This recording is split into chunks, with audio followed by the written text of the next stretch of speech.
Hitna stanja su zdravstvena stanja koje zahtevaju hitnu medicinsku pomoć. Što je osoba starija, veća je verovatnoća da će joj zatrebati hitna pomoć. Najbolji način da se starije osobe i njihovi negovatelji nose sa takvim okolnostima jeste da budu dobro pripremljeni. To podrazumeva prepoznavanje hitnih stanja i odgovarajuće postupanje kada se ona dogode. Srčani udar ili infarkt je oštećenje dela srčanog mišića koje nastaje zbog smanjenog ili prekinutog dotoka krvi u srčani mišić. Najčešće nastaje zbog iznenadnog suženja ili začepljenja arterije srca. Simptomi srčanog udara su bol i neprijatnost u grudima koji se opisuje kao pritisak, stezanje, težina, drobljenje ispod grudne kosti. Ovaj bol se često širi u levo rame, ređe u oba ramena ili u desno rame, zatim u leđa i donju vilicu. Ponekad se bol javlja u predelu želuca.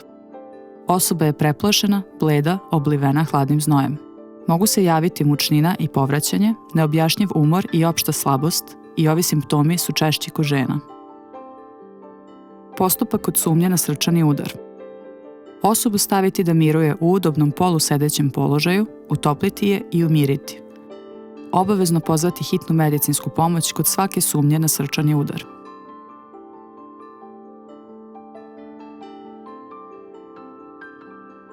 Moždani udar ili šlog nastaje zbog poremećene cirkulacije krvi u mozgu. Najčešće se događa zbog začepljenja moždanih arterija, ali može nastati i zbog krvarenja u mozgu ili između moždanih ovojnica. Što poremećaj cirkulacije duže traje, to nastaje veće oštećenje mozga, što za posljedicu može imati trajni invaliditet ili čak smrt. Simptomi moždanog udara usled začepljenja krvnih sudova mozga su iznenadna slabost ili oduzetost jedne strane tela, problemi sa kretanjem i gubitak ravnoteže, zbunjenost i poteškoće sa govorom, iznenadni problem sa vidom na jedno ili oba oka, jaka glavobolja, mučnina i povraćanje. Ukoliko ovi simptomi traju neko vreme, pa prođu sami od sebe, radi se o znaku upozorenja da se obavezno treba obratiti lekaru.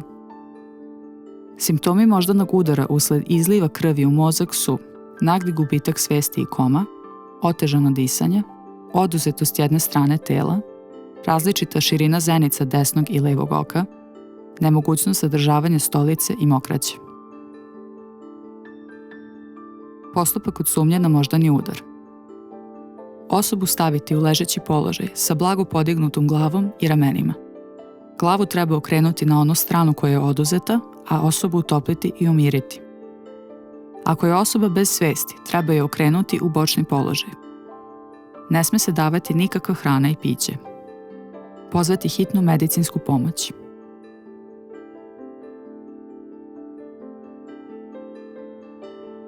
Hipoglikemija je smanjena koncentracija šećera u krvi.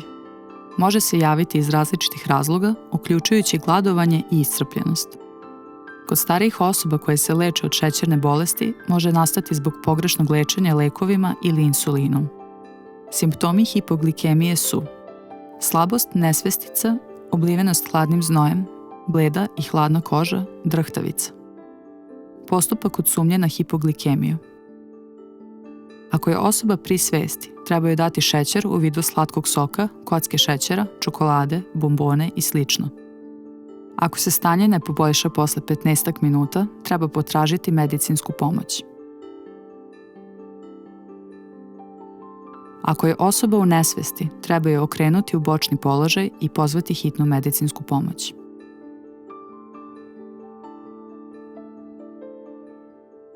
Hiperglikemija je povećana koncentracija šećera u krvi. Javlja se kod osoba obolelih od šećerne bolesti zbog pogrešnog lečenja, preteranog unosa hrane, fizičke neaktivnosti i stresa. Hiperglikemija može biti uvod u dijabetičnu komu, koja nastaje kao posljedica oštećenja centralnog nervnog sistema pod dejstvom proizvoda metabolizma šećera u krvi.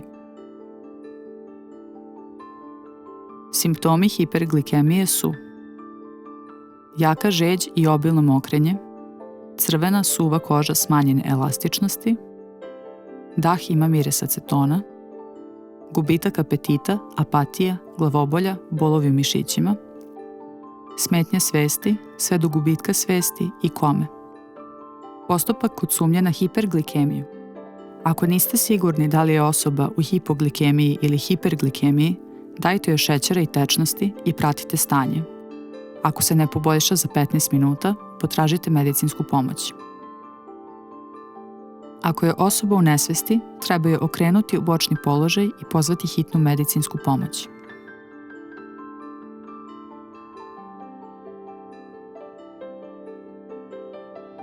Hipotermija ili pothlađenost nastaje kada unutrašnja telesna temperatura padne ispod 35 stepeni Celzijusa. Ako se ne reaguje na vreme, može da ugrozi život jer dolazi do poremećaja rada srca i disanja. Stariji ljudi su manje sposobni da osete hladnoću i da regulišu pad temperature tela. Zbog toga je rizik od pothlađivanja starijih od 75 godina 5 puta veći nego kod mlađih. Pothlađenost i smrzavanje starijih osoba može da se desi i u samo nedovoljno zagrejanoj prostoriji. Simptomi pothlađenosti su drhtanje, ubrzano disanje i povećan krvni pritisak. Kada temperatura tela padne ispod 32 stepena Celzijusa, javljaju se apatija, umor, mišićna ukočenost, halucinacije, oslabljen puls i disanje i proširene zenice. Postupak kod sumnje na hipotermiju. Ako je osoba pri svesti, treba je skloniti sa hladnoće, utopliti je ugrejanim ćebetom ili ogrtačem i dati joj tople i zaslađene napitke. Nikako ne treba davati alkohol. Pozvati hitnu medicinsku pomoć. Opekotine su posledica direktnog delovanja visoke temperature, hemikalija, struje ili zračenja na kožu i potkožno tkivo. Opekotine nisu samo lokalno oboljenje. Svaka teža opekotina izaziva u organizmu brojne poremećaje koji, više ili manje, zahvataju sve životne sisteme. Stoga je potrebno preduzeti sve da se spreči nastanak opekotina u domaćinstvu. Postupak kod opekotine. Odmah treba sprečiti dalje delovanje visoke temperature ili drugog uzročnika opekotine. Opečeno područje treba hladiti mlazom hladne vode najmanje 10 minuta. Odmah treba skinuti sve predmete koji kružno obavijaju opečene delove tela, kao što je prstenje, narukvice, sat, cipele, zbog nastanka otoka. Opečenu površinu treba prekriti sterilnom gazom i labavo previti. Ne treba stavljati nikakve kreme, masti, gelove i sl. Kod površnih opekotina koje zahvataju veliku površinu tela, povređenu osobu obavezno treba odvesti u zdravstvenu ustanovu ili pozvati hitnu medicinsku pomoć. Kod težih opekotina, opečeni deo tela treba podići iznad nivoa srca i pozvati hitnu medicinsku pomoć.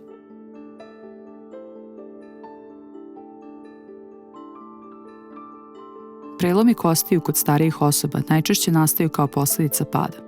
Sa staranjem se povećava rizik od pada usled slabosti, ukočenosti zglobova, oštećenja nerava i oslabljenog vida.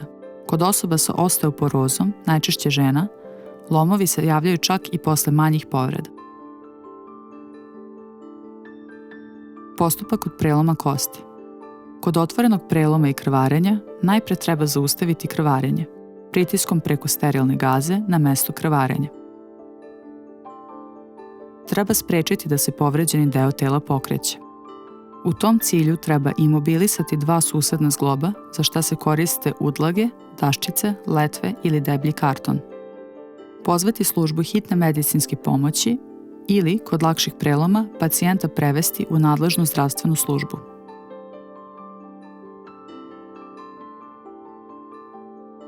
Gušenje stranim telom može biti izazvano hranom ili sitnim predmetom koji dospe u disajne puteve i blokira prolaz vazduha. Osoba otežano diše, drži se rukama za grlo, ne može da govori, uplašena je, poplavi ili posivi u licu i može da izgubi svest. Postupak. Ako osoba može da kašlje, treba je pustiti da pokuša da iskašlje predmet koji joj je zapao u disajne puteve. Ako ne može da kašlje ni da govori, treba joj najpre 4 puta udariti u leđa između lopatica skupljenom pesnicom. Ako nema rezultata, primenjuje se Heimlichov zahvat.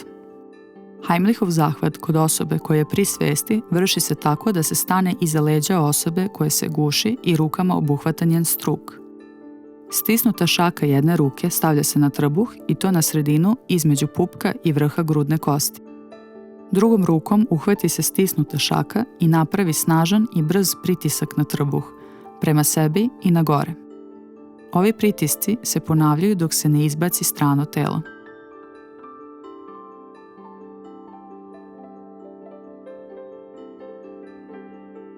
Kod onesvešćene osobe Heimlichov zahvat se izvodi u ležećem položaju.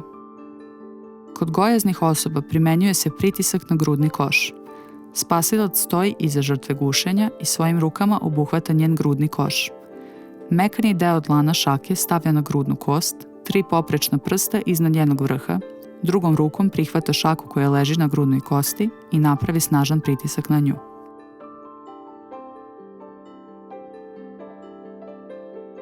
Zastoj srca i disanja. Kada dođe do zastoja srca i disanja, neophodno je pružiti prvu pomoć kako bi se održali minimum disanja i rada srca, a to znači i minimum života do dolaska hitne pomoći. Osobu najpre treba pregledati i utvrditi da li diše i da li joj radi srce. Pregled se obavlja po ABCDE principu i to veoma brzo. A. Provera jesu li disajni putevi slobodni i prolazni. B.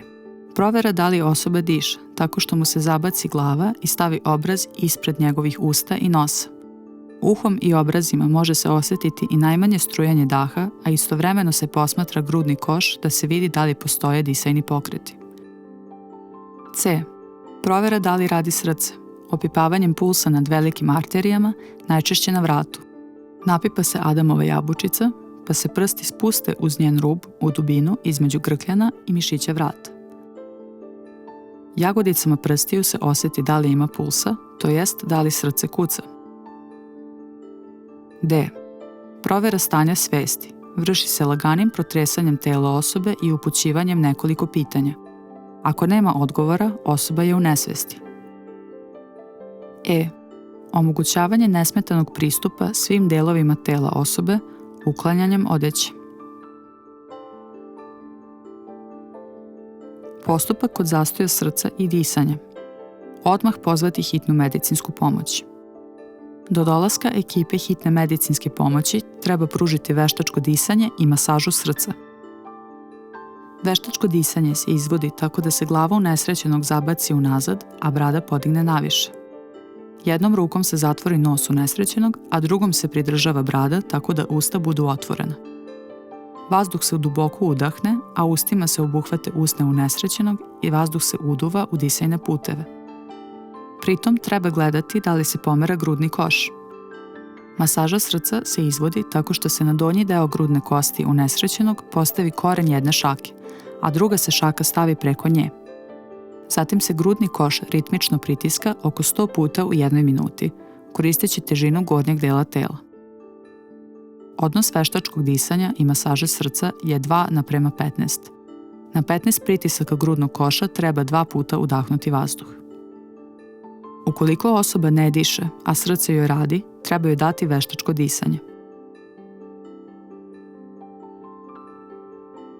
Ukoliko osoba diše i radi joj srce, a nije pri svesti, treba je staviti u bočni koma položaj.